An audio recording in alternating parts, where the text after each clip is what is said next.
नमस्कार. एल्गार न्यूजमध्ये स्वागत. महाराष्ट्र सरकारने पुन्हा एकदा दूध खरेदी दर ₹3 घटवून दूध उत्पादक शेतकऱ्यांना दणका दिला आहे.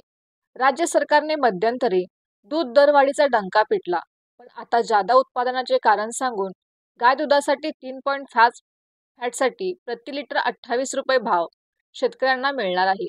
यामुळे दूध उत्पादक शेतकऱ्यांना याचा मोठा फटका सहन करावा लागणार आहे.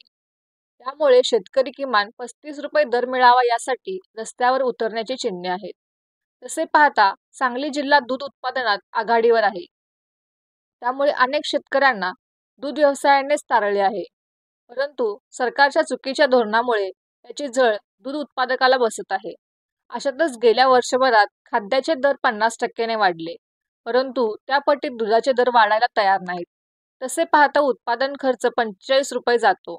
त्यातील श्रमाचे ₹10 वजा केले तर ₹35 दर मिळणे गरजेचे आहे. गाईच्या दुधाचा विक्रीचा दर मात्र 44-45 आहे. यात व्यावसायिकांनाच फायदा आहे. या सर्व गोष्टींचा विचार करता सरकारने ठोस निर्णय घेणे अपेक्षित आहे. अन्यथा दूध उत्पादक शेतकरी यात भरडला जाणार, यात शंकाच नाही.